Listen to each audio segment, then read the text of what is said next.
And we're back with our 96 Toyota Camry build. If you guys have been following the channel, you know that we have picked this car up for $800, and today we're just going to be doing a simple oil change on it. Last video we deep cleaned the car, so if you want to see that, jump back on the channel and make sure you hit the big red button below so that you don't miss out on any of the fun content that we have coming up on this car.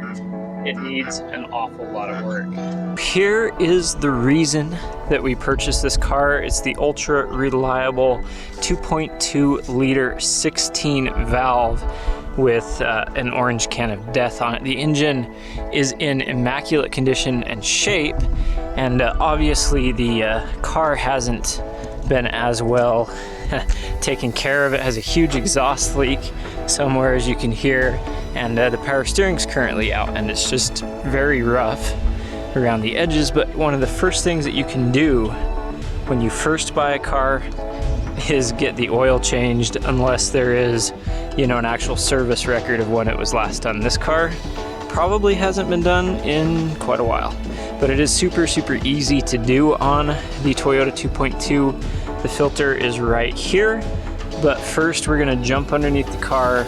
We're gonna get the oil draining. We'll crack the filter a little bit, let everything drain out, and then we'll swap that out, and I'll show you guys why. All right, so your oil drain plug is right here on your Camry. You can see the oil drain pan, and it's a 14 millimeter drain plug. So it looks like it's on really tight because someone's rounded it off. Oh yeah, so go ahead and remove the plug to get the oil draining. Got our drain pan right below, and you will have to lift this car, unfortunately, to do it. Really doesn't look all that bad. The kids said that they had kept up on regular oil changes, but based upon the condition of the car, I kind of highly doubt it. Plus our exhaust leak is coming out of that flex pipe right there, so hopefully to fix that, all we have to do is replace that pipe. All right, to get to these oil filters on the 2.2, you can either use one of these standard wrenches with like a flex handle, or you can use one of these telescoping kind of wrenches, but you need an extension to get that down in here. This is probably the easiest to do with these filters, just to get them off. Now, you can't put them on with this one, so we'll have to kind of torque it down with that. But once you let all the oil drain out of the bottom, you'll crack this, make sure you get more oil out, because if you're not careful, a whole bunch of oil will run down your engine block like I just did here. So spin this off quick, flip it up, and get it out of there so you don't make a huge mess. Because there's no good way to get this out without making a mess, Corey just informed me that you can use brake parts cleaner and spray the whole area down with it, and that it works really good to clean all this stuff off because of how quickly it evaporates. So the filter coming off here is an orange can of death. The new one going back on is a genuine Toyota filter for the car. I just buy these in bulk off Amazon.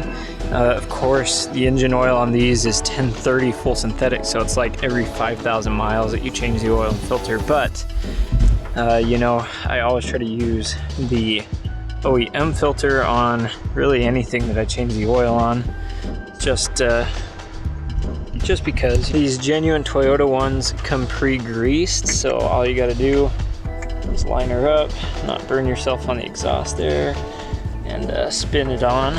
So these are just like every other car. You get it hand tight, and then a little bit more, about 3/4 of a turn with your oil filter wrench. Again, full synthetic 1030, and this has a really annoying oil quantity. So it takes 4.8 quarts, which I don't know, does that come out to be something even in liters or whatnot? But it's annoying if you're in the US because it's 5-quart jugs. So we're gonna put almost the whole thing in it, but like 1/4 quart.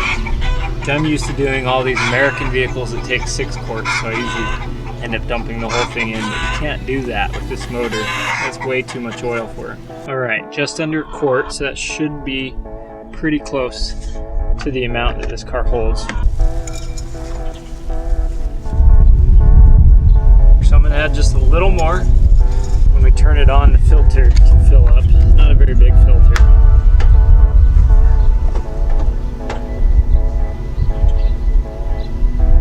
Okay, that should be enough for the whole oil change.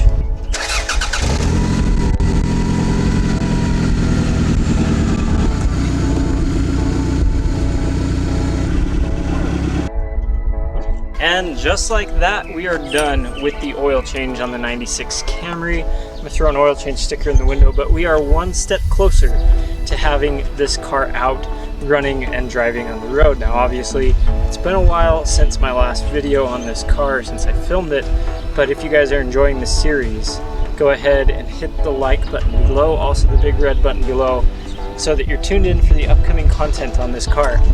Because we still have a lot of issues that we need to sort out, mainly the power steering issue coming up pretty soon, and also the engine tune-up issue. And as you can hear, the exhaust leak, because this car runs amazingly, but should not sound like that. So we'll be addressing that in a future video as well. Follow me on the Insta thing, link down below in the description.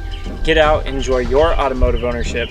Maybe that means ripping the seats out of your car to deep clean it, and I'll catch you guys in the next video. Let's see what Corey's got going on over here with the Saab.